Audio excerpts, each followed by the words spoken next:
Hunter Biden tries a little maneuver to testify in front of the House Oversight Committee. He says, I'll do it, but only if we do it in public. And of course, the House Oversight Committee and the Judiciary Committee, they're all going to reject this and say, that's not how this works. Okay, Liz Cheney didn't give people negotiating terms when she was subpoenaing people. And now when the Republicans have control of the House, they're not going to play this game either. So it's a nice maneuver. And, okay, you can say this is a nice attempt in the court of public opinion. We're willing to talk in front of the public. But of course, the Oversight Committee is going to say, well, we'll do that, but we're not going to do that now. We're going to be doing our investigation, and then we'll hold the hearings when we're ready for it, just like Liz Cheney did. It's the old tactics, just reversed. And so ABC News posted this one, says, Hunter agrees to appear before the House Oversight Committee, but only in public. Now we're going to go through that and read through the actual letter that was sent by Abbe Lowell. But we've also got some other analysis here and some reaction from James Comer and Jim Jordan. Jim Jordan and James Comer both say, yeah, we're not going to be playing this game here, Hunter. But this is what Hunter's lawyer sent over to Representative James Comer. You can see this came out November 28, 2023. The deposition date is scheduled soon. In fact, December 13th is when Hunter was supposed to show up to testify. And so this comes from Abbe Lowell, which is a partner at Winston and Strawn, and he's from Washington, D.C. And they say this to the Oversight and Accountability Committee and the others in Congress. They say, all right, Chairman Comer, this letter is in response to your November 8, 2023 subpoena and letter that we covered here on our channel, and that from the Judiciary Committee also sent one as well. They wanted a December 13th deposition of our client Robert Hunter Biden as part of your proclaimed impeachment inquiry of President Biden. Now they tell Congress, this is Abbe Hunter's lawyer, says, now even before taking leadership roles in 2023, in fact even before the 2022 election, you and your colleagues announced your intention to pursue an impeachment first, justification later crusade. And I don't know where that quote is coming from because he's not really giving us a reference to that. Like, is there a footnote here? I was going to say, is that a footnote 1? But it doesn't look like it is. Disposing any possible confusion as to your motives, you agreed with a Fox News journalist on May 22nd that yours was an improper political purpose to, quote, absolutely move the needle of political support in 2024. Here's the quote. In response to a question posed as to whether the investigation has moved this needle with the media, question was from Comer. He says, absolutely. There's no question. You look at the polling, and right now, Donald Trump is 7 points ahead of Biden and trending upward. Joe Biden's trending downward. And I believe that the media is looking around, scratching their head, and they're realizing the American people are keeping up with our investigation. And they say, you can't impeach him in the court of public opinion. They say it's an improper purpose. So he says, here we are, 11 months into your so-called investigation, and every objective review of your, quote, revelations, including by some of your colleagues, has declared your exploration as one turning up only dry holes. Now, as one commentator noted, addressing the drawn-out and dried-up nature of your inquiry, as well as the, quote, debacle that was your first hearing, quote, it takes longer to make progress when you're not moving forward at all. So he says, Comer, your committee has been working for almost a year without success to tie our client's business activities to his father's. I disagree with that. I think there's a lot of success there. You state that one of your purposes is to review how a president's family business activities raise ethics and disclosure concerns to inform the basis for a legislative solution. But all your focus has been on this president's family while turning a blind eye to former President Trump and family and their family businesses. We were all already investigated by the Democrats. It's done. He's not the president anymore. Now, some of which the family maintained while serving in office. This is an area ripe to inform your purported legislative pursuits. But unlike members of the Trump family, Hunter is a private person who has never worked in any family business nor ever served in the White House or any public office. Right. But he travels around with his daddy all over the place. But not officially, though. Notwithstanding this stark difference, you have manipulated Hunter's legitimate business dealings and his times of terrible addiction into politically motivated basis for hearings to accuse his father of some wrongdoing. They say, Comer, in spite of our misgivings about your motives and purpose, it's all illegitimate, but we have offered on more than one occasion to meet or speak with your committee to discuss whether there was something we could do to understand the basis of your inquiry. This is the lawyers. We're just confused. To provide relevant information or to expedite your conclusion. We sent a letter to you back in September. However, you never responded. But now, in what appears to be a Hail Mary pass with your team behind in the score, you've subpoenaed and now demanded interviews of Hunter, James' wife, Sarah, Hunter's brother's widow, Hallie, who I think Hunter had a relationship with after the brother died, Hallie's sister, Elizabeth Secundi, Hunter's spouse, Melissa Cohen, his lawyer, Kevin Morris, the art gallerist who endeavors to help Hunter earn a living.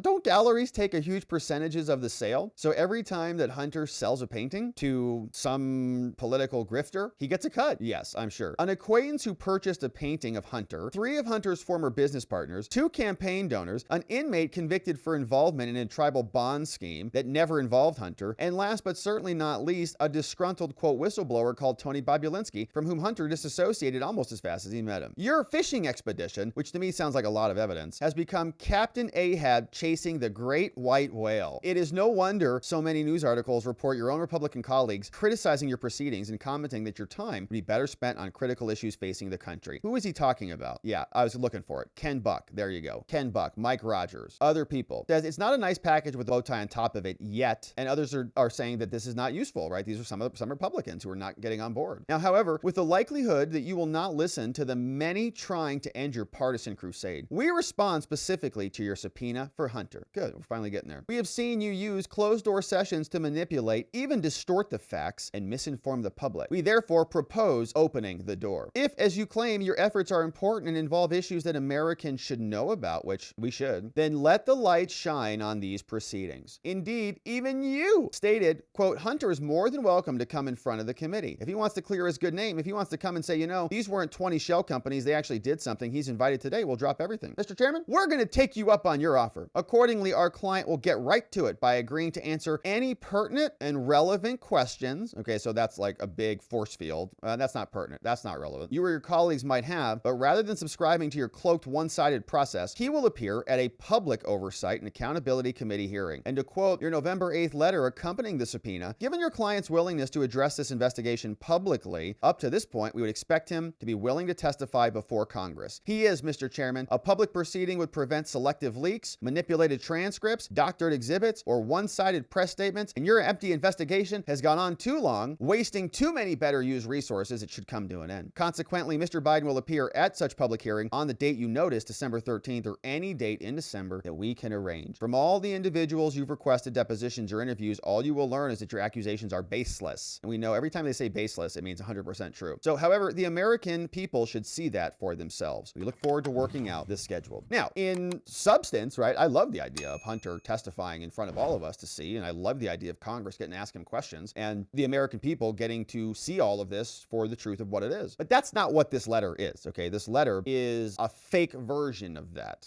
The letter is an author with a known rejection behind it, meaning they know when they send this letter that Congress is going to reject it. That's why they're sending it. They could say whatever they wanted in here. They'll say, hey, we'll show up here publicly and give you everything from Hunter. We'll show you this and this and this, because they know it's never going to happen, because that's not the stage that we're at right now. It's like if a prosecutor charged you with a crime and you said, I want my trial tomorrow. Well, they would say, well, you don't get a trial tomorrow because the government has rights too to do their investigation, and that's what we're doing, right? They attempted to make a similar type of argument in the January 6th proceedings. They brought a bunch of people in. People tried to defend themselves, saying, we're going to bring in counsel, we're going to ask for delays, or we're going to not comply with your subpoenas. Remember when Steve Bannon rejected the subpoenas from Liz Cheney and Benny Thompson? They charged him with a crime. So Hunter doesn't have that opportunity, right? He can't just sit out and reject it. Otherwise, he's going to ensnare himself into some criminal liability. He's also not going to agree to it. So he's going to overcompensate, right? He's going to turn around and double down on it. You want me to show up? I'm going to show up in person. But that's not the process. And Comer and Jim Jordan are saying, that's nice. We'll get there. We're going to come there at some point, but not right now. And in fact, here's what they say. From Comer, he says, new. Hunter is trying to play by his own rules instead of following the rules of everyone else. That's not going to stand with House Republicans. This is my full statement. Here's what Comer said. Hunter is trying to play by everyone by his own rules instead of following the rules required by everyone else. That won't stand with House Republicans. Says, our lawfully issued subpoena to Hunter requires him to appear for a depo on December 13th. And we expect full cooperation with our subpoena for a deposition, but also agree that Hunter should have the opportunity to testify in a public setting at a future date. So on the 13th, you'll be there and we'll be asking you questions. But after that, we can talk in public. Jim Jordan responded as well. Says, we're glad that Hunter has decided to cooperate, and we look forward to hearing from him in a deposition on the December 13th date and subsequently at a public hearing. And so we'll see if they show up. Now, Politico says that the Hunter counteroffensive, what we're seeing here, this kind of overcompensation. Oh, you want me to testify? Perfect. I'll show up and testify. They say this could be a little bit of a political minefield. And I agree with this. That for years, Hunter has faced a protracted criminal probe that he was told to cooperate with prosecutors and then he would be exonerated. Now, that strategy almost got completed. The son is now under one indictment, bracing for another, and now he's directly taking on his adversaries. Now, the counteroffensive is going to play out in the courtrooms, and it's going to play out in public just as his father ramps up the re-election campaign, right? And this is also a part of the Republican strategy. So they want maximum impact from this impeachment investigation to line up with the political election cycle. It makes logical sense, and you'd expect that from the Republicans. Among Joe Biden's advisors, the Democratic Party's operatives, there's disagreement on the potential repercussions of this. According to 8 people close to the president and his son, that's a lot. Was there like a pizza party or something? Most were granted anonymity to discuss this sensitive topic. Some White House staff are irritated that he's being more aggressive because he's not clearing the tactics and the strategy. Right. Hunter is looking out for himself, essentially, and it's going to look very bad when he starts belittling his dad's own DOJ as being corrupt, said one former 2020 campaign aide. Some aides worry, too, that Hunter's courtroom counterpunching only brightens the spotlight 100% on his foreign business activities, his personal struggle with addiction, all the double standards become more elevated. We get to see it. For these aides, too much engagement with opponents, including Rudy Giuliani and others, risk legitimizing their most extreme attacks on the president's family. One called the cautious approach an outdated 1990s rationale. He says you have to go attack the allegations. The American public likes to see people fight back. Now, Hunter keeps his father aware of the legal moves, so Joe Biden knows about all of his moves, according to one person close to the legal team, and then the team sends word to top White House staff before making major moves, which is like literally colluding with the man who runs the Department of Justice. The moves themselves are entirely up to Hunter and his lawyers, as that is as it should be, because the president has vowed to stay out of his son's legal affairs, which is good because he's being prosecuted by the DOJ and by David Weiss, who was appointed as a special prosecutor, but is not a special prosecutor at all, is the same guy who was in charge of it entirely. So it has not been segmented out. It is as corrupt as you could ever imagine. I mean, it is the White House in control of most of this, but they can't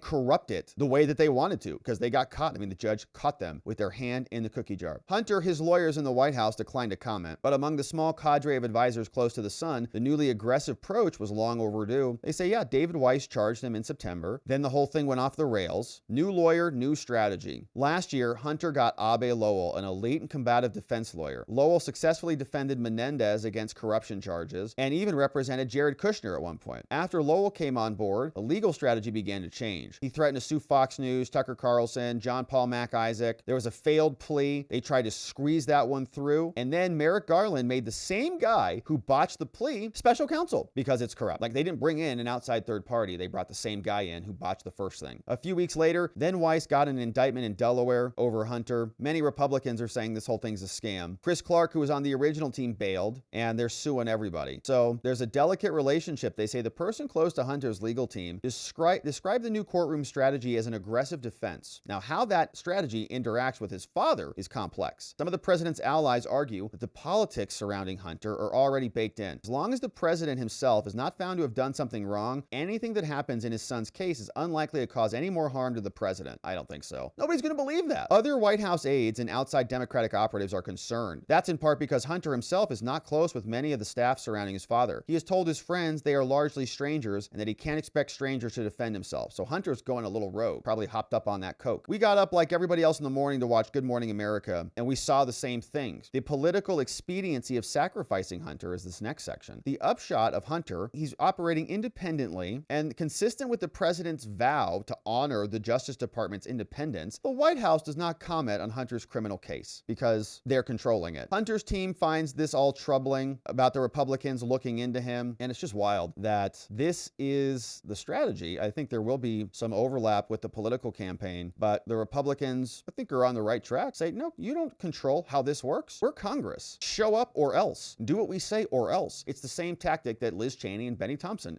employed. And so the Republicans are doing it as well. We'll see if Hunter shows up. I think he should. I mean, that's his best strategy. Show up, not answer any questions, give him a little bit here or there, and then say, see, I told you. Republicans have nothing. We'll see what happens. It is going to get spicier. Abbe Lowell tries a little bit of a maneuver, a little bit of a bluff. Congress doesn't fall for it. And of course, we'll be here continuing to cover, my friends. So thank you for subscribing to our channel. Thanks for sharing this content with a friend or family member. And we'll be looking forward to seeing you on the next one.